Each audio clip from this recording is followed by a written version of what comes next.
Welcome everybody to another Whisky Exchange tasting, and this evening we're going to look into the wonderful world of American whiskey. I'm Billy Abbott, I'm the Whisky Exchange's ambassador. I'm joined tonight by four guys from the US who are going to take us through a load of whiskey, including our host for this evening, WhiskyCast's Mark Gillespie. So Mark, I'm going to hand over to you and let's try some whiskey. Thank you, Billy. Do you want to explain real quickly before you mute just the process for asking questions once again for anybody who's joining us on Facebook? Yeah, sure. So anybody out on Facebook, please ask us questions. We'll be keeping an eye on the video over on Facebook. Drop me some questions. I'll be feeding them quietly in the background to Mark in a particularly professional fashion, so you won't even know I'm here. People in the Zoom room, please do ask questions. Oh, more people coming in.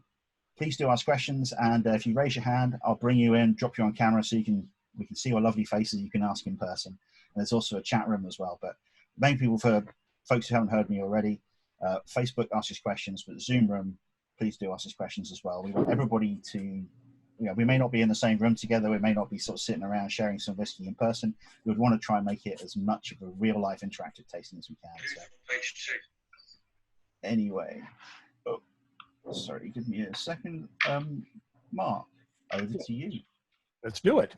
Let's first of all start off with introducing everyone again for our Facebook Live watchers. We have Paul Hletko, the founder of Few Spirits in Evanston, Illinois, just outside of Chicago.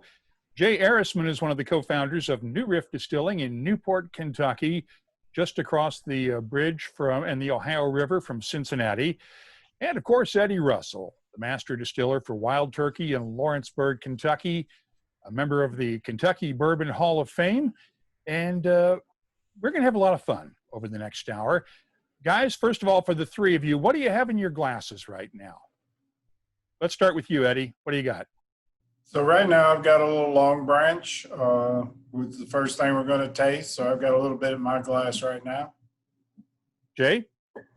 A glass each here, getting ready of Bottled in Bond New Riff Bourbon and our Bottled in Bond Rye. You pour small, don't you? You'll see there's some visual effects I will bring in. And Paul, what have you got? I got a little Few bourbon. Still a little early, so I'm mostly hitting the coffee, but drinking a little bit of bourbon. And I've got a little bit of bourbon here as well. And once again, feel free to ask questions in the Zoom room or on Facebook if you're watching.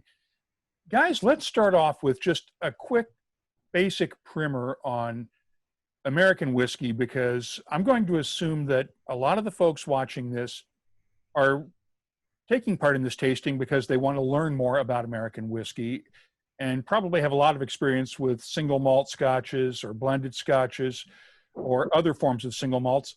Let's go through the basic differences in taste that you're going to get with an American whiskey. And I'll throw it open to all three of you, whoever wants to go ahead and start with this one, and then we'll get into the whiskeys themselves in the tasting kit. I think probably one of the biggest differences in bourbon, which is what we make here at Wild Turkey, having more restrictions than anyone else, using the new oak barrel, no color, flavor added.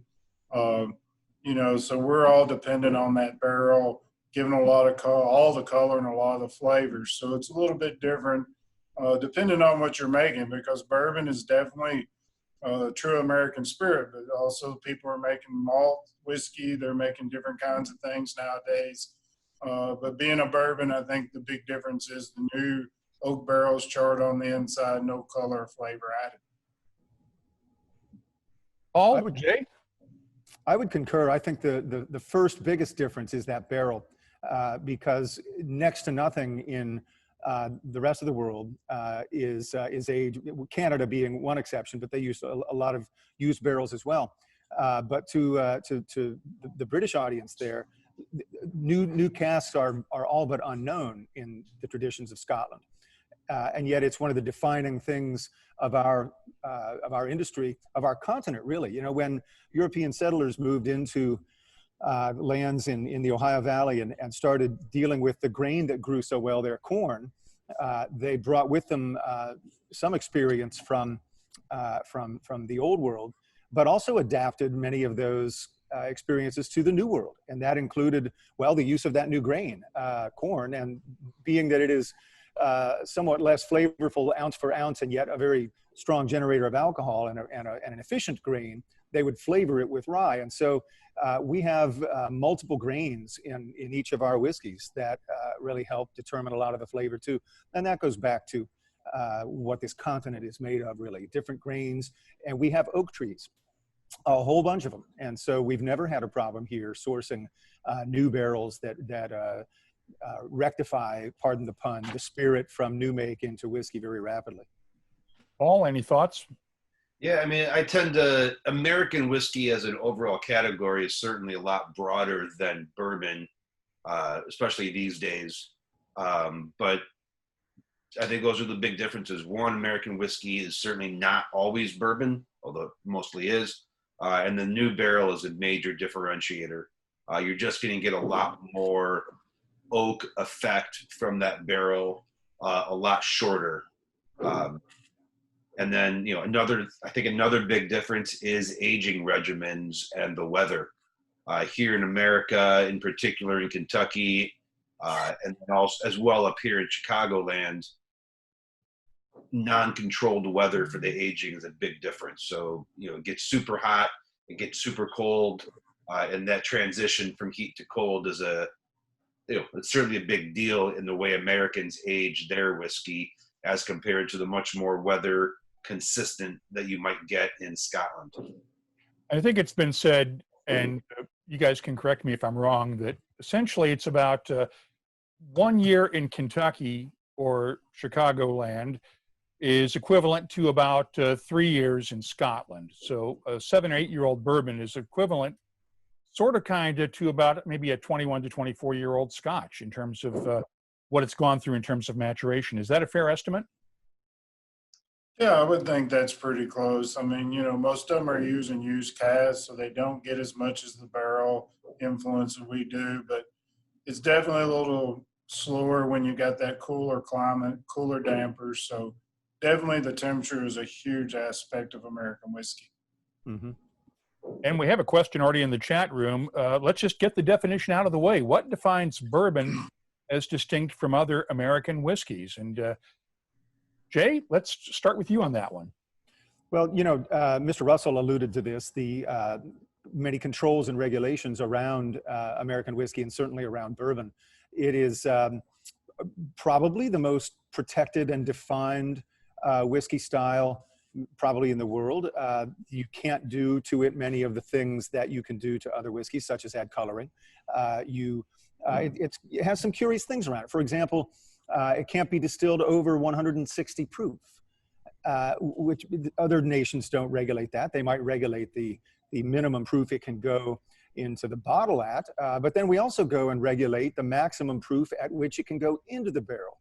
That's great for the barrel makers. It's probably why it's there. So it is considerably legislated, and we're grateful for that because it's protected in that fashion. But the gist of it is a corn-based whiskey. It has to be a minimum of 51% corn, and it has to be aged in new charred oak barrels. And let's just, Eddie, give us the definition for bottled in bond, because we're going to be tasting a couple of those. And yes, Jay, I know they're your whiskeys that are the bottled in bond ones, but let's get Eddie to explain that one real quick. Yeah, the Bottled in Bond Act was set forth around the early 1900s to just let people make sure what they were getting, because as our industry was going along, people were doing different things to their whiskey, calling a lot of different things bourbon. So the Bottled in Bond Act basically set forth that it had to be distilled at one distillery under one master distiller, aged a minimum of 4 years in a bonded warehouse, and bottled at 100 proof or 50% alcohol. So it just gave parameters to show that everything they were doing were going by these strict controls, that you knew what you were getting in that bottle of whiskey. And we also have to emphasize that it's the product of a single distilling season, which is really good because yesterday we started a brand new fall or autumn distilling season. The seasons run, there's two of them. The spring season is anything distilled at that distillery between January 1st and June 30th. And the fall season or autumn season is July 1st through December 31st. So we just had a change of seasons yesterday when it comes to whiskeys that will be bottled in bond at least 4 years from now. Yeah, I mean, it's a very hard thing to do in your normal products anymore. Back in the day, I'm sure it was a little bit easier because you weren't making so much. You know, most whiskeys nowadays have a range of years, especially ours. So it's a little bit harder nowadays to hand select those small batches from that same season, where we're using actually 2 or 3 years in a lot of our products. Let's bring you into this, Paul, with a quick explanation, because you're one of the leaders in the craft distilling movement. New Riff is also sort of fits into that craft category, but explain for folks who are not quite familiar with the term craft distilling what we're talking about here. Yeah, I always kind of bristle a little bit at the word craft because it seems to elevate what we do over, you know, other people, and it's just simply not true. True. To me, the word craft generally just kind of means small scale or smaller scale. There's more craft in what Eddie and Jimmy do at Wild Turkey than an awful lot of the small craft distilleries. So I don't like that word, even though it's, you know, consistently applied to me. But that's usually what I think is much more small batch, small distillery. You know, certainly probably under, you know, for the most part, under 100,000 gallons being sold a year, as compared to an awful lot of the big boys that are selling, you know, upwards of 100,000 gallons a day. So there's no real definition of what craft spirits or craft whiskey is, but it's typically used to imply small, you know, very, very small distillery. The term can also be used artisan distillery if you wanted to do it that way. I know a lot of artisan, craft, small batch, micro distillery. I think there's a few words. The word craft just has something that consumers really gravitate to. And since consumers gravitate to it, distillers gravitate to it as well, because everybody wants to be craft, even though it really doesn't per se have a real definition. Well, everybody ready to taste some whiskeys now? You guys can raise your hands in the rooms if you are ready to taste some whiskeys. Yes, I see hands going up. Eddie, let's start off with Long Branch, which is a straight bourbon that you created with, I guess, some input or some help from some Hollywood guy. You want to explain the story behind Long Branch? Yeah, this Long Branch is one of our newest products, permanent products. This came about through our company hiring Matthew McConaughey to be creative director, is what he calls himself. As he came into our distillery, he talked about, you know, he wanted to make the best whiskey that he's ever had, or different things like that. And we talked about it for quite a while. And, you know, number one thing was you can't touch anything at my distillery. So during the process, it was more about sending him samples, but it started from a very simple, how do we even think about this? You know, am I going to just put out another Wild Turkey that's not different and let Matthew sort of say I helped with that? It really couldn't be that way for me. So it started out with simple in-person talks, phone calls with Matthew. He talked about rivers and roads, but really what I was trying to do was connect Kentucky and Texas. Matthew's mom and dad married at the University of Kentucky, which is only 18 miles away from me, but they moved off to Texas, and that's where he was raised. Well, when I think about Texas, I think about the brisket. Where I live, it's more pork, barbecue, where they smoke meats for 14 or 15 hours and make this great barbecue. But in Texas, it's all beef. And a lot of the wood they use is mesquite wood, which is a native to the Texas area. So it was a really hard deal for me because this is a 2.5-day process, and it took about 2 years to refine it. I have a couple of people that work here with me that are amazing, a young lady and her boss, Shaylin and Norm, and they did all the hard work. I mean, they bought a manual grinder to see how big to grind the char. But we decided to use mesquite wood, which I've never charcoal filtered anything here at Wild Turkey. You know, for my father, Jimmy, people that charcoal filter were trying to take a lot of the taste out of their whiskey, and that's not what he ever wanted to do. He wanted that taste in his whiskey. So he wasn't big on it, but we actually took a little basket and put it in a small amount of, at that time, it was 6-year-old bourbon, and put the mesquite in there. And we would send Matthew 4 different samples, 80 proof, 86, 90, and 96, because that was sort of the range he wanted. Well, the first batch was like a good smoky peated Scotch. I mean, it had that super smoke to it, which is not bad. It just wasn't what I was looking for, because I wanted to keep this as a straight bourbon whiskey. So by our laws, you can't add or take away too much. So sent that off. We tried less the char. We tried different things. And as we sat around, as us three sat around and talked about, what's bourbon about? It's about oak wood in that barrel. So we decided to use some white oak char in with the mesquite and tried that for a while. We actually separated it. So I think over 2 years, I sent Matthew 44 samples.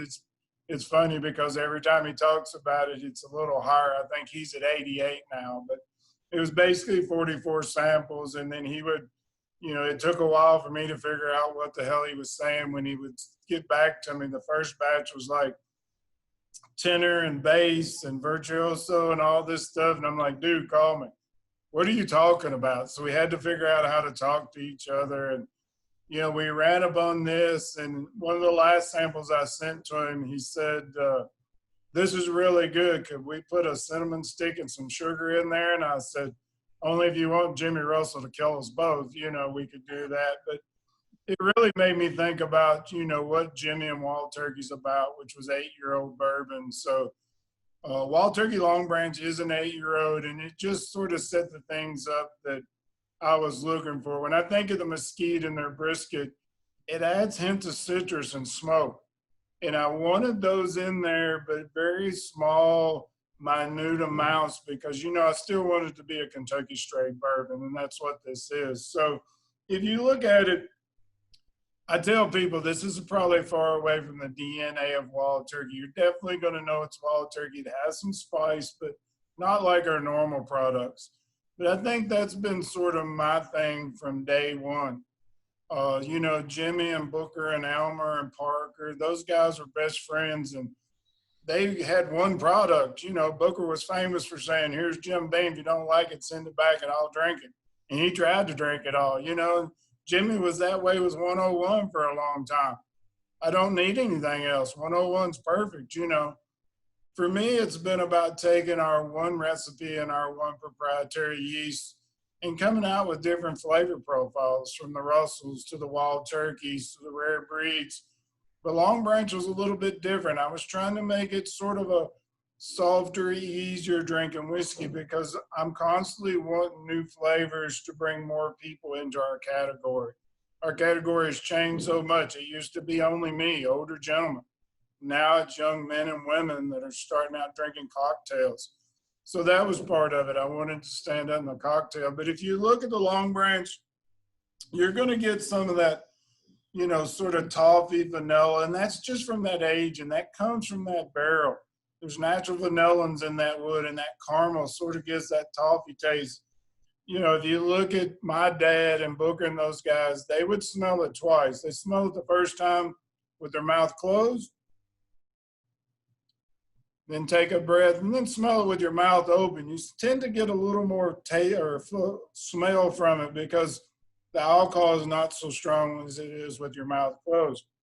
And if I can interrupt you for a second, Eddie, yeah. I see Katie smiling in the Zoom room because she was asking for suggestions on how to drink this, and I didn't want to interrupt, but I saw her following your instructions for doing it with the mouth open and mouth closed, and I saw the big grin on her face when she got it, when she tried it that way. So that's how that's where we're going to go with how to drink it. Just nose it like this and move the glass back and forth, because believe it or not, you actually smell in stereo. Left and right nostrils pick up different aromas. Oh, yeah.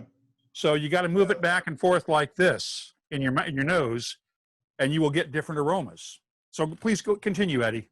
Yeah, I mean, I agree 100%. When I first started tasting whiskey with Jimmy, I just wanted to drink it, you know. And he would smell this side and smell that side, mouth open, mouth closed. So you want to get those aromas. It's just like good food.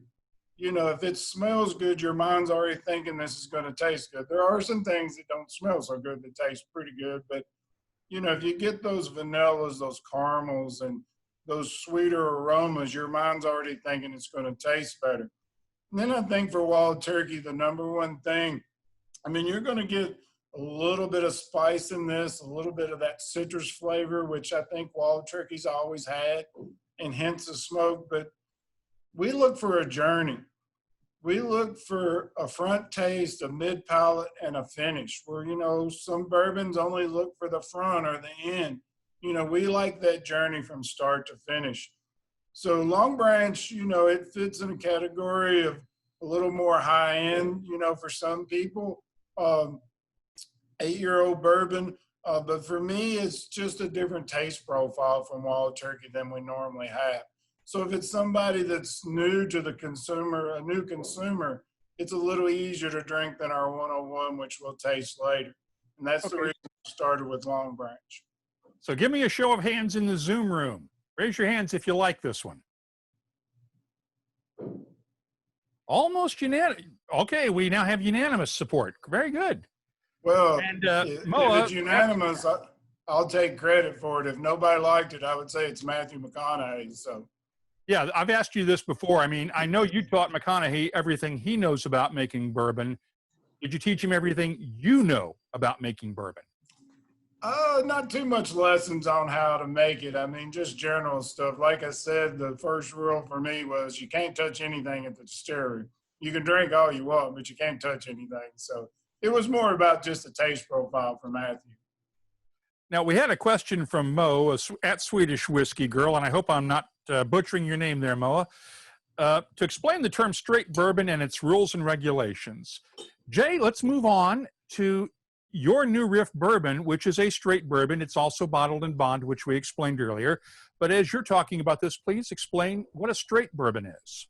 Sure. So on our label, it says, as Jimmy's bottles do as well, Kentucky Straight Bourbon Whiskey. And a straight whiskey is one that fulfills certain other regulations from the federal government. That is a whiskey such as a bourbon or a rye whiskey or a malted rye whiskey or things like that, has been aged not only in a new charred oak barrel and fitting all the other requirements for bourbon, but has been aged 2 years. Curiously, there's not actually a minimum aging requirement for bourbon. It merely states that it must be aged. So there's a small distiller somewhere who literally has put a White Dog or a new make whiskey in a new charred oak barrel for 5 minutes and pulled it out and sold it as bourbon. That's taking things to an extreme. Actually, there's one that's even shorter. If you ever tried of course there is. be happy that you guys live over in Europe for the most part, because the folks that make Pabst Blue Ribbon beer tested the federal government over here on just how long it had to actually hit wood to be called whiskey last year. They compromised on 5 seconds. In other words, the stuff coming off the still dribbles over an oak stave for 5 seconds before it gets collected, and they got it legally to be called whiskey. It is one of the worst whiskeys I have ever tasted in my life. But leave it to Pabst to lower the bar even further. Yeah. Yeah. Well, anyway, so to be called a straight whiskey, it has to be aged at least 2. And the final wrinkle is that American whiskeys must state their age if they are less than 4 years old. So if you see an American whiskey and it does not have an age statement, it is presumed to be older than 4 years. To the rest of our labeling, we have here some of the other regulations you mentioned, where it says embossed in the bottle, bottled in bond.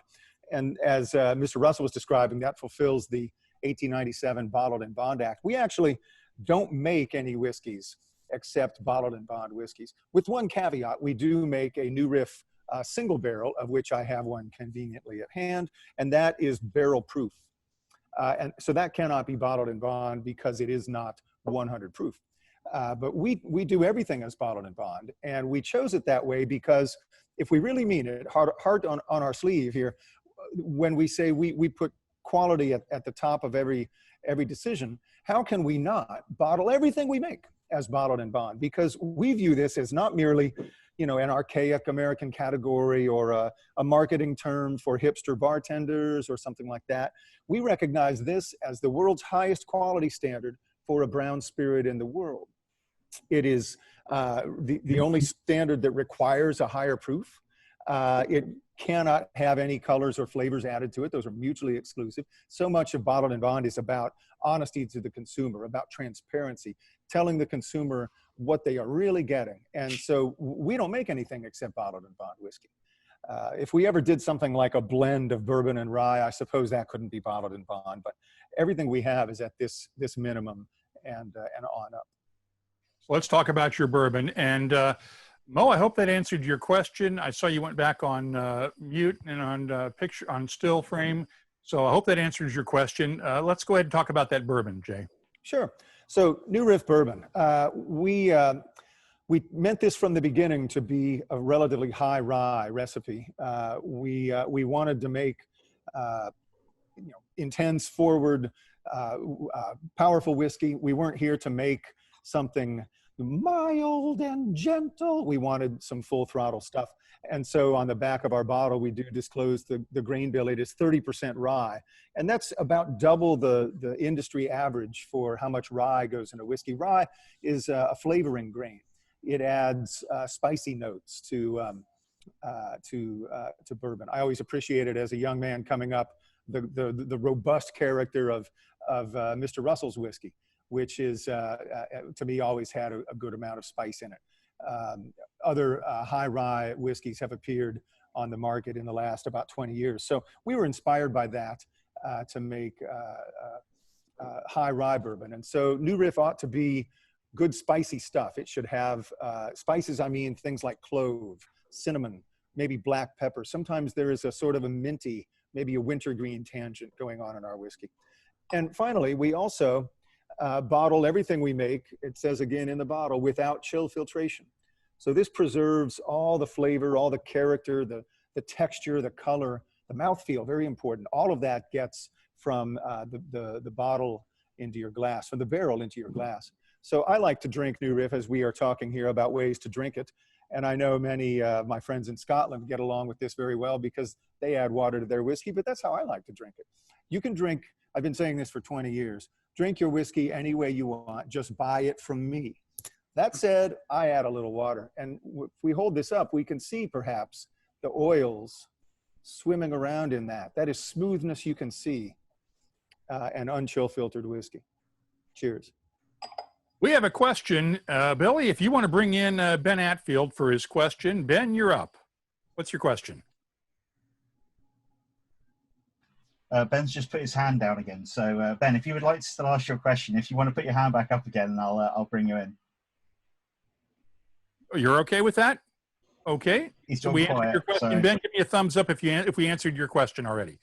Brilliant. And Chris Ratcliffe was asking, how old is the New Riff? Well, because it's bottled and bond, it's a minimum 4 years, but you guys have only been distilling for about 5, so it's pretty much in that range, right? We've been distilling for 6 years, and among our commitments to quality and transparency, we put an age statement on every bottle. This is 4 years old. Everything New Riff releases is at least 4 years old, including the single barrel. Someday we will have some older stuff. Of course, we are keeping back a portion of our whiskey every year to become older. I'm not sure how older. It might be 7, it might be 8. Maybe I'll have a 12-year someday, who knows. But everything we make is 4. And I've got a little sample bottle of your new make spirit that you guys were selling at the distillery a few years ago, before when you were still aging stuff. So I've got that just to try that against this, plus the, give me just a 30-second elevator pitch on the back setters that you did with the rye bourbon. Those were a lot of fun. So, and actually, thank you, Mark. This is a nice pivot into one of the traditions of whiskey making here in Kentucky, which is that of sour mash. We call it the Kentucky Regimen, and it means it encompasses holistically a whole range of techniques that we use in Kentucky, such as the use of a column beer still and a doubler, things like that. the way we distill it, the way we ferment it, but importantly, one of the ways that we mash our whiskey. And in the Kentucky sour mash regimen, we incorporate a small amount of the prior distillation. It's a little bit like adding a sourdough bread starter, except that unlike a sourdough starter, there is no living yeast or any organisms in the stillage. This is the leftover of the prior distillation. And anywhere from 20 to 25% of the liquid that goes into a mash is this sour mash. And the old-time distillers would call that backset because it was a portion of the stillage that was set back for the next mash, or backset. And so it was backset. We make only sour mash whiskey here at New Riff. We're committed to that like a religion. And so one day we found ourselves in possession of some stillage from the day before that had been a distillation of 100% peated malted barley. And I remember our assistant distiller asking our head distiller, "Hey boss, should we put this peaty mash in, this peaty sour mash in?" And this being a family channel, I won't repeat Brian Sprance, our head distiller's exact language, but it amounted to, "Screw it, put it in, let it ride." And we forged ahead and make it. No idea what kind of a difference it would make 4 years later. Maybe we wouldn't even notice it. Maybe it would make something smoky. It made something smoky. And so Backsetter was born. We only had 2 batches of this. We made a bourbon and a rye that were mashed with this peated backset. But lo and behold, it put into the whiskey layers, if you taste it, woven into the whiskey of peaty scotchy flavors, of peated smoke flavors. And yet there is not a single grain in the whiskey of peated barley malt. I don't call it a peated bourbon because if you make a peated bourbon, you put some peated barley in it. Or if you make a wheated bourbon, there's a number of wheated bourbons on the market, you put wheat in the whiskey. We didn't put malted barley in the whiskey. We only put peated sour mash in the whiskey. And so it's the same grain bill as this stuff, but inflected with this smoky flavor. I wish we had more of it. And we'll make some more again and see you in 4 years. But it was a really fun project that got to the heart of traditional Kentucky whiskey making. Thanks, Jay. Paul, let's start off with a question for you from R.A. Is it common to blend different ages in a bourbon blend, or do you keep to single age expressions? Let's use that to talk about your A Few Spirits bourbon. Sure. So, I mean, certainly it's very common to blend different ages, and I wouldn't necessarily say it's the rule, but it's certainly by far the most common way of doing it. Age statements, of course, you can only state the youngest whiskey. You can't say the oldest whiskey, but sure. You're blending the taste, right? Right. It's coming. Maybe not. So here, at Few, we don't age state anything because, I just don't believe in it. Everything we sell is straight, and, we follow all the rules. We just don't label it that way because I don't like age statements, and as the owner, I get to make the rules. It's good to be the king. Yeah, it's definitely, I think I'm a little bit more like a peon than the king, but I get to make the rules, and that's all right. And so the bourbon that we have, that's, it's in front of you, high rye mash bill bourbon, although it's not nearly as high as the new Riff. We use 20% rye in our bourbon, 10% malt, no artificial colorings, no nothing. We did recently add the word straight to our labels in the US at least. So Few bourbon, going to be a high spice, or at least to me, the difference is going to be that spice. High rye from the 20% rye, and then the yeast we use is a Belgian beer yeast that I think gives an awful lot of cinnamon and clove and other spice flavors. Plenty of sweetness. It is 70% corn after all. You're going to get lots of really good sweetness. But that rye, that beer yeast that we use, and then the different source of the wood for our barrels all contribute to make the Few bourbon certainly up there on the spice level, at least compared to other bourbons. And I see two bottles labeled Few triple smoke. That I can't help you with. But Chris is asking, the bourbon drinks like a rye, and the rye drinks like a bourbon. And so to me, that rye stereotypically rye is going to drink a little bit spicy. So we think that Few Bourbon drinks a little bit like a rye because it has a relatively high spice character. Therefore, it drinks like a rye. And for our rye whiskey, which is not in front of you, rye is going to be stereotypically a much spicier whiskey, but we use a pretty decent amount of corn as well as a wine yeast for the ferment. And that kind of softens it up. And if you're just kind of sipping on the rye, I think you can mistake some of that fruitiness for sweetness. So therefore, I think our rye drinks a little bit like a bourbon. I don't know if that made sense to you, Chris, or not, but that's where we get it. And so that's that's kind of the Few Bourbon in a nutshell. Doesn't taste like Kentucky bourbon because it's not. And I always say it's just really a reflection of the fact that the men and women down in Kentucky make really freaking good bourbon. I can't compete just making really good bourbon. I got to make really good bourbon that tastes different. Paul, I want you to explain the story behind the name Few Spirits. Well, the official story of the name Few is that we just don't make a whole lot. We just make a few. But many people out there, including every journalist on the planet, certainly catches on to the fact that the name Few also is the initials of Frances Elizabeth Willard, who is the woman that drove the entire Prohibition movement forward nationally here in the U.S. So it's, of course, a sheer and total coincidence, but y'all can make up your minds as to whether or not I'm telling the truth. We wouldn't question you for a second on that one, Paul. Eddie, I did not ask earlier. Okay, on the Few. Who likes the Few? Raise your hands in the Zoom room. Okay, great show there. And also, I didn't get to ask earlier on the new Riff Bourbon. Who likes that one?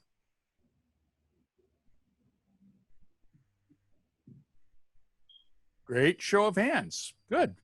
Eddie, I want you to talk about the yeast, because Jay and Paul both talked about using different kinds of yeast. And unlike single malt distillers who use this prepackaged distiller's yeast that Lord only knows where it came from. It comes from a factory somewhere. A lot of the bourbon distillers have family yeast or proprietary yeast strains that you guys have cultivated for years. And let's talk about that in connection with the Wild Turkey 101. Yeah, for us at Wild Turkey, we know it's been around since 1954 because that's how long Jimmy's been here, but it was probably around when the Rippies started the distillery. You hear stories about the old distillers capturing their yeast on the porch, which is probably true. Yeast is a bacteria that's in the air. I mean, things will ferment without adding yeast to it. But everybody sort of figured out which one they use. They sort of cultivated it to where, ours produces less fusel oils, a little more spice to it. Our friends right here in Lawrenceburg, Four Roses, they have 5 different yeast strains. So they do different things with their yeast strains. But for us, it's just the one proprietary yeast. And for Jimmy, it's always been about for consistency. If you're using dry yeast or bag yeast, as some do, there's no way you can be consistent. For Jimmy, he wanted that consistency, which was taught to him by Mr. Bill Hughes, which was our distiller before him, who was a distiller before Prohibition. So for the proprietary yeast, using just one like we do, it's more about keeping that consistent taste. And we have this question from Chris Ratcliffe. Why is Wild Turkey 101 the only lower-priced, widely available bourbon on the market? What do you know that others don't? And I'm saying, I know that Chris is in the UK, so I know there are lower-priced bourbons out here than in the U.S. at least than Wild Turkey 101, but it's well, we do. And I think that gets back to what Jimmy, because he had the control here forever. And it was about, even though we're a lot higher proof, aged a lot longer than most bourbons, he wanted to keep that price range around the same as the 4-year-old 80 proof bourbons. So that's sort of what's held the price down. Now, believe me, company and marketers want to sort of bring that price up to where it should be. But for Jimmy, we have a 10-year-old that sells for $30-35. So we like keeping the price down. I know nowadays people pay a lot of money for bourbons, but getting a good quality, higher proof, higher, longer age bourbon at the right price. And it's just about doing things the right way, which is what Jimmy's always taught me. If you're going to do something, do it the right way or don't do it at all. And that's what he's sort of stuck with. Eddie, let me ask you, what's the difference for those who have seen the Russell's Reserve whiskeys, both bourbons and ryes, the difference between those and the standard wild turkey expressions that you make? Well, everything starts out, like I said, with that one recipe and that one yeast. It's just picking different barrels. I mean, if you look at 101, that's the classic bourbon that Jimmy grew up with.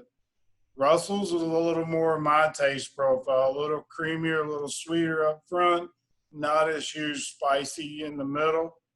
So it's just a little bit different than what Jimmy's taste profile and a classic old style bourbon versus a little more what my generation liked, a little more softness, sweetness. So it's just picking different barrels. We age on 7 stories, and you can get a lot of different flavors depending on where you pick those barrels from. And let's explain that, because the folks in the UK are used to seeing Scotland's dunnage-style warehouses where it's real low and you stack the barrels 3 high because the barrels are actually supporting the weight of each other. In Kentucky, it's a lot different because you've got these big, massive warehouses that hold 55,000 barrels at times, and they're stacked 7-8 stories high, and it's almost like a little skyscraper out on the out in the countryside in the farmland, right? Yeah, it's the temperature. You know, that was one of the first things Jimmy had me do, was do temperature and humidity on bottom floors, middle floors, and top floors. If you walked in one of my warehouses today here in Kentucky, it's in the high 80s, high humidity. It's going to be over 100 degrees up there, so the whiskey stays in the wood a lot longer and a lot deeper. You're going to lose a little water. The proof's going to go up, but you're also going to get more of that char, oaky, stronger taste. The middle floors is going to really be the perfect aging spot, so you get a lot more of that vanilla, caramel, fruity, nutty taste. The bottom floors stay cool year-round. The heat, once it gets cold, is pushed to the bottom. After it's cold and starts warming up, the heat gets pushed down there. So it's more like what you see in Scotland and Ireland. So you don't get as much color. You don't get as many flavors. It's a little more of that earthy tone to it. But that helps us do different products. If it was all one floor, we couldn't really do different products. It would all basically be the same. So having those 7 or 8 stories helps us produce different type flavors, even though it's one recipe and one yeast. Good question here from Nikki Tyso. Bourbon is leaving my mouth feeling very different to a standard single malt. Is this down to higher oil content, I guess, in the final whiskey? Well, you're definitely going to get, and I love that part of it. I know they were talking about it a minute ago, about that oiliness that leaves that mouthfeel, that creaminess to it. You know, we get a little more of that. You know, it's not as watered down quite as much. So that stays in there a lot better. And that's the main thing. That's what Jimmy's always talked about. It's not only the taste at the front and the middle, but it's also what's left over, that aftertaste, that feel in your mouth. It should be a good, clean, crisp taste. You don't want so much oil that it leaves an oily taste. You know, you get that in some cheaper whiskeys, but you want some of those fusel oils to present that creamy, that mouthfeel that you're talking about. Billy, I think we probably have a suggestion for future tasting kits from Alistair, I believe, suggesting that maybe we ought to put a small knife in those kits to help some people open their bottles up. There was a suggestion that some people were having some issues. Chris Ratcliffe has a question. What about the approximate number of barrels aging in Kentucky? I can take that one. Isn't it about 1 per citizen? It's actually more than that. The last time we saw the numbers from the state of Kentucky, it was something like close to a little over 9 million barrels when you count bourbon, rye, and other spirits, because they do make a few other things in Kentucky, and that would be about double. So there's almost 2 barrels for every person in Kentucky right now, if I remember correctly. I think that's the case, right, Eddie? Yeah, that's exactly right. There's about 4.5 million people here in Kentucky. And it's the last 2 or 3 years, we've made over 1 million barrels per year. So at one time it was about 1 to 1.5, but now it's right at that 2 barrels per person in Kentucky. And as Chris points out, the Kentucky Angels must be absolutely clattered. Yeah, you cross the state line into Kentucky, you can hear the Angels singing. That's right. Let's move on now to a rye. We haven't done much with ryes yet, but Jay, let's talk about that new Riff rye whiskey, because it's like your bourbon, it's a bottled and bond rye whiskey, which means it has to be at least 51% rye grain, right? That's right. It has to be 51% rye or more. We went a little higher than that. It is 95% rye and 5% malted rye. So our quip for it is 100% rye. It is also bottled and bond. The age statement's on the back. It's 4 years old. It's also unchill filtered, of course. This is actually a very modern recipe in this wider scope of American whiskey making, or at least the Kentucky or Ohio Valley tradition. It is the back of our bottles say we are a new riff on an old tradition, that old tradition being Kentucky sour mash. But this is a very modern recipe. This is far more rye than historically would have been used in a Kentucky style recipe, and is like the bourbon, targeting a very spicy rye profile. I find it very useful to taste something like this and then go back to tasting a bourbon. I remember as a young lad learning about my native whiskeys and what they were really like, that tasting a rye and learning about rye, how to taste that rye grain in a rye, helped me a lot later find it and appreciate it in a bourbon. And so I can ask the question to myself, well, any whiskey I try, any American bourbon, any Kentucky style bourbon, what are the small grains? What's the rye doing in this whiskey, or the wheat? What contribution is that making? So to smell this is manifestly spicy. If the last one was a jalapeno pepper, this one is the habanero of whiskeys. It's very intense and very clear rye. And may I suggest also really fun in cocktails. This makes a wonderful old-fashioned cocktail, a Manhattan cocktail. All those classic American whiskey cocktails can work great with a rye, especially one with this kind of rye content. Jay, let me ask you a quick question here from Michael Vashon. And I know where we're going with this because I know you guys made this one. But do you get people thinking that you've sourced this rye given the 95% rye, 5% mash bill, which has become almost a trademark of a certain large distillery that's, about maybe driver 9 iron away from you guys on the other side of the Ohio River? And that would be quite a 9 iron. Similarities, but explain the connections there. Yeah, well, there's a great connection to that distillery. It's the old Seagram's distillery. And today they are called MGP, but for many decades, really post-Prohibition until about 2003, that was owned and operated by Seagram's. And the Seagram's master distiller at that location, a man named Larry Ebersol, one of the best sour mash distillers in the business. He served as a consultant to New Riff and helped us build this place. He designed a lot of the distillery. He's done a lot of work for distilleries in the Kentucky industry as a consultant. And we were so blessed and serendipitously blessed to have him as a resource right here in Northern Kentucky. He lives about 20 minutes away. And we learned this mash actually from him. He is the master distiller that quite literally mastered this recipe. And he taught the black arts of how to make it to us, because it is a difficult whiskey to make with that high rye content. And so, no, I don't, I almost never get asked, you sourced this, didn't you? Because we do put on the bottle where it comes from, distilled in Kentucky, distilled at New Riff, our DSP number and so on.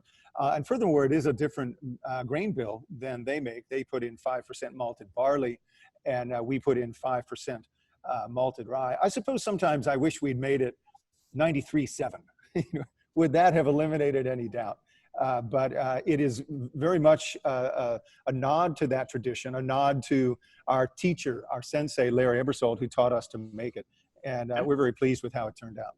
Jay, we had a quick question here. What does the malted rye bring? Because most distillers add malted barley in Kentucky because you need those enzymes from the malted barley.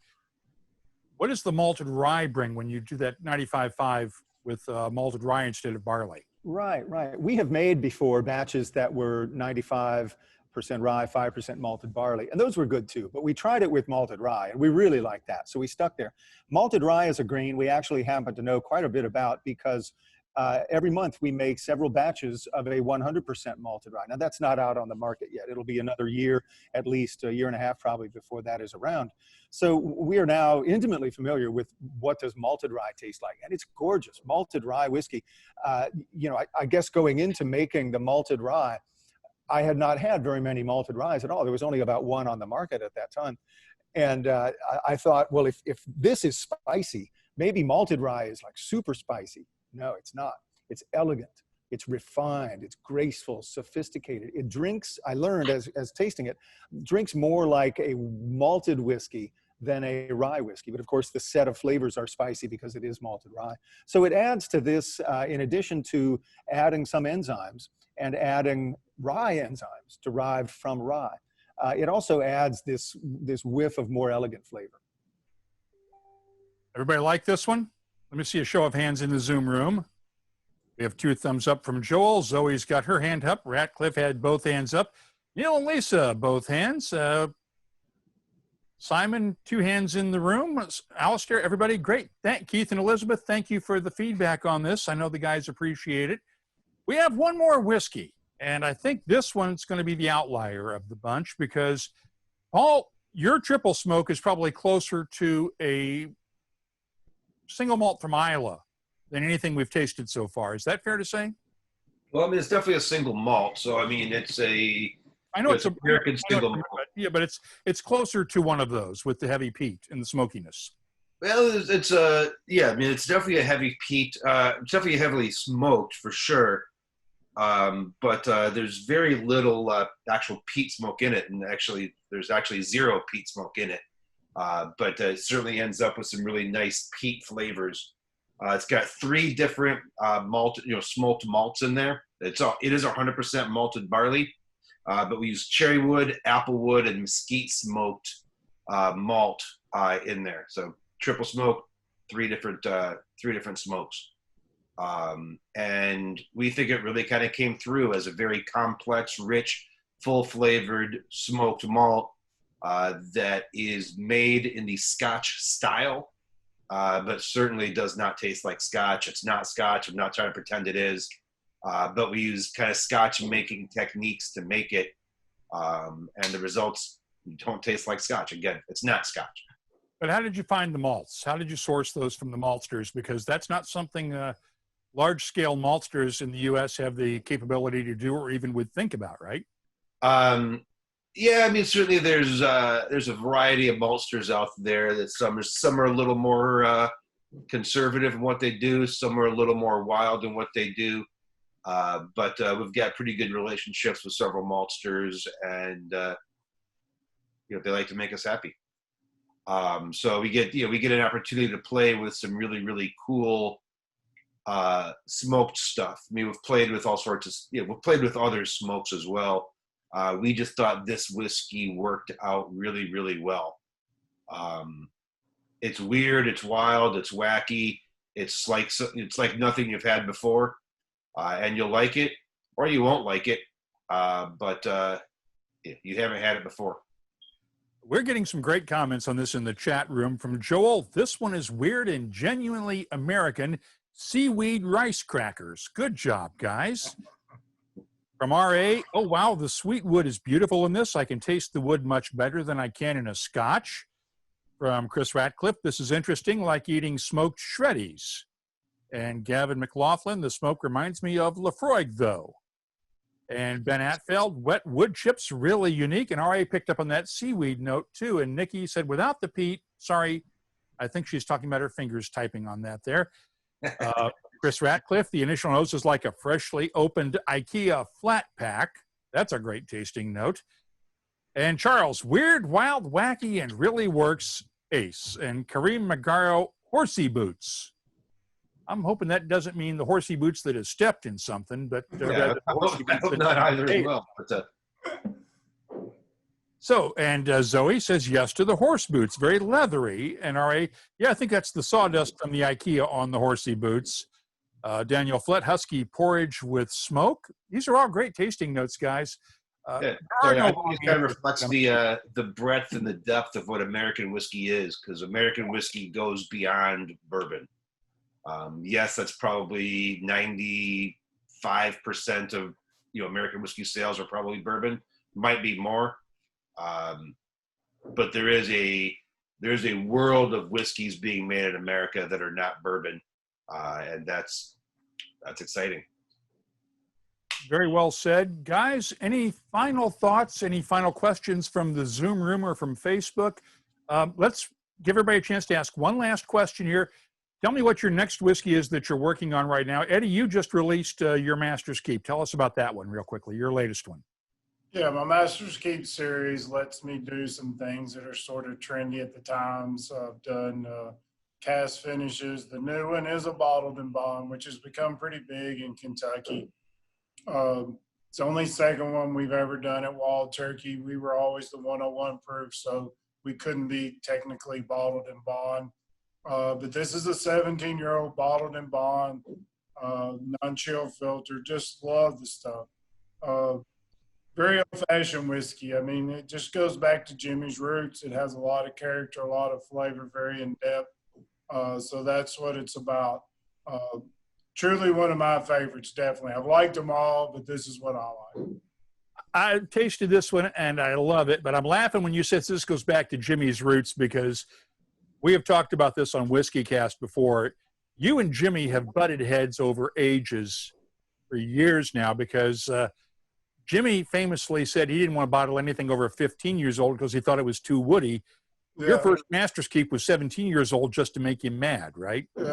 Yeah, it's definitely, he picked on me for 30 years. So for the last 10, I've got to sort of throw it back at him a little bit. But, you look at the distillers. Wild Turkey 12-year-old was the oldest whiskey on the market for many years. Bourbon guys, they age that 6, 8, 10, but not much more than that. But, there's some fantastic bourbons out there that are older. So a little bit of it is definitely a punch in Jimmy's side just to get back for all those years of picking on me. So, it's just part of being good father and son relationship. And speaking of father and son, your son Bruce is coming up within the Wild Turkey food chain. You started him out as an ambassador in Texas. He's now at the distillery. I know you've told me in the past that Jimmy shared stuff with him that he never shared with you. How are you bringing Bruce along in this? Well, I'm just trying to go a little bit, learn from what happened with me. He did give Bruce handwritten notes from when he was training in 1956 and 7. I'd been here 20-some years and never seen those notes. But Jimmy did fire Bruce. He's fired me about 8 times, so I told Bruce not to worry too much. But I released a single-barrel Russell Rye whiskey at 104 proof, and my son Bruce they call him Mimi instead of Jimmy. He said, Mimi. He said, this single-barrel rye that Dad releases is the best thing we do. He said, you're fired. Because Jimmy doesn't drink any rye. But it's really cool to see Jimmy with those very traditional old-fashioned thoughts, me getting to be sort of in the middle where, I can do different things with our recipe. And then Bruce coming along, even though we've always made a good rye, he taught me a lot more about what he was tasting and, even aging it longer. So it's a very good dynamic having all three of us and different thoughts from all three of us. Well, speaking of ryes, I've got this on my shelf, the Wild Turkey Forgiven. I want the story behind this because the folks need to hear this story because this is yeah. So I actually had to write a few personal letters to some journalists because they didn't think it was a true story. But if anybody knows Jimmy Russell, he's not going to let us just make up a story. So this actually happened from a girl that worked for me. I run the warehousing department, the maturation inn, picking barrels out. She was here before I started. I'm in my 40th year and think she's in her 44th year. She worked for me in the tank room, and she accidentally put some 6-year-old bourbon and then dumped some 4-year-old rye. The worst part for us was it was 6 months worth of rye because nobody was drinking rye back then, but our 101 rye was used in a lot of the cocktails, and what few bars were making bourbon rye cocktails. And, you know, she accidentally, and what saved her job was she called me. I thought it was fantastic. Jimmy, he was so mad. It was a pretty big mistake. It took me about 3 years to get our company to actually put it in a bottle. Just very unique whiskey. It starts off more, as the bourbon taste, but ends with that rye taste, which is something people are enjoying a lot. So definitely a true story. The young lady now works for us in our distillery in the control room, and I sort of tease her all the time about what can you do over here to get us something really unique and different. And she gets sort of mad at me, but true story. It was just a pure accident. It's like putting your peanut butter in my chocolates. Not everything starts out with the right thought. It's just things happen sometimes. And it was a really magnificent product. And I should point out that it was received so well that you did a second batch of it, because I've got bottle 302. Yeah, so I would definitely do some more of it if the straight rye whiskey category wasn't growing so quickly. Yeah. Okay, so Jay, what are you working on? What's your most recent release other than the backsetters we talked a bit earlier? What are you going to be coming out with soon? Well, let's see. We should have, I think, a batch later this year, possibly another batch of our heirloom rye whiskey. We have made some whiskey before and released a whiskey. Sorry we didn't get any to the UK. Maybe we can do better next time, but we only have sometimes 10 or 12 barrels to work with of an heirloom rye grain that was the same recipe, except made with his heirloom rye. And I know towards the end of the year, we will be releasing sort of a winter edition that is, so we have the ability at New Riff to inject any grain into the process. We can dump anything from a 50-pound bag to a 1,000-kilo bag. See, I switched to metric for our British viewers. 1,000-kilo bag into the process. And we made once upon a time an oated whiskey, a whiskey with oats as the flavoring grain. But we didn't stop there. We made it taste sort of like a chocolate oatmeal stout beer. So it has malted oats, some raw oats. It has some chocolate roasted malt, such as would go in an oatmeal stout. And so the distillers here, we call it chocolate oatmeal stout bourbon. I don't think that's what we're gonna market it as, but that was the inspiration for the grain bill. And it's a really fun whiskey. And Paul, what's your next whiskey? You've done some stuff with Flaming Lips and a couple of other bands. Are we going to see something music related from you soon? Well, knock on wood. I had a meeting yesterday with our most likely next band, which I won't be disclosing quite yet because we don't have an agreement. But oh, come on! Nope, nobody's going to tell anybody, right? We're all in agreement here. We're not going to spread the word on social media, right? You don't jinx things. They're a great band. Certainly, some people I'm real excited about, and it's great because they're they're very active and very motivated to be a part of this collaboration. So it's been really fun. So that'll be out ideally next March, April-ish.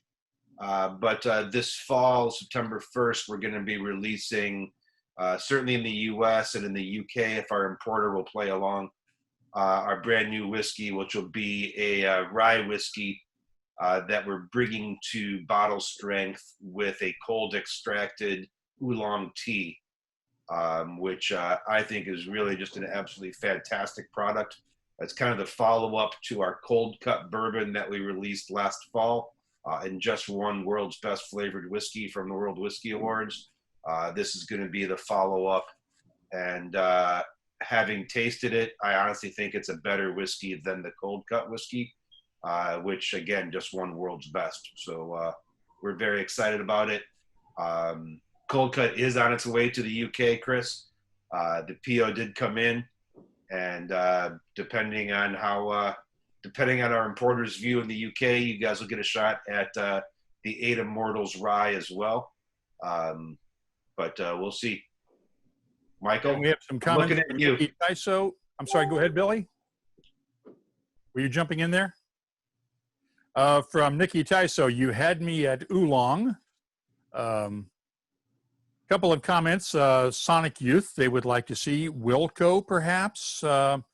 Chicago Laughlin says, wow, that sounds interesting. Did anybody hit on anything here, Paul? I have no opinions. Oh, we know you have opinions. From Scott, wasn't keen on the triple smoke until I tried it with cheese. What would you suggest to pair with each one of these? Let's pick one of those whiskeys. We've got 6 here, and we're running out of time. So let's pick one. And what would you pair it with? And we'll start with you, Paul. What would you pair triple smoke with? I think that cheese is a really good call. Certainly, you could also, you're trying to accent that smoke, put it in with some brisket maybe, or a smoked chicken. But that cheese is a really good call. Get that really big, heavy, fat, creamy texture from the cheese and pair that with the smoked whiskey, and I think you're going to be pretty darn happy. Jay, what would you pair, say, the bourbon with? Yeah, cheese I've always enjoyed pairing with whiskey and American whiskey is aged Gouda. Brands like Old Amsterdam or other 1 or 2 or 3 year old Gouda. They've got a caramely background sweetness to them that goes well with whiskey, I find. Eddie, what would you pair with, say, Long Branch? Well, I think any bourbon is anything here in the States, we would call it grilling. You guys probably call it barbecuing. But anything you're cooking on your outdoor grill, whether it be steak or barbecue, anything like that. I love the charcuterie boards with any type of bourbon. The meats and cheeses are fantastic with any bourbon. And Gady Lala says cheese goes with any drink, as Jay says. Basically depends on the cheese. Charlesburg is good with a sweet, nutty taste. And both Alistair and Chris said they usually pair their whiskey with another type of whiskey. Works for me. That's good. Billy, I think that about does it. We're going to turn it back over to you now. And gentlemen, Paul Hletko from Fused Spirits, Jay Erisman from New Riff, and Eddie Russell from the Hall of Fame and Wild Turkey. Give our best to your dad and mom, and we will talk to you guys all again soon. Billy, you want to take it from here and wrap us up? Thanks, I will do. Yeah, well, thank you very much to you, Mark, for hosting and getting all the questions out there. Behind the scenes, you guys haven't seen Mark seamlessly bringing in everything as it all works. So thank you very much for making everything work tonight, Mark. And thanks again to our guests for coming along and tell us loads of great things about whiskey.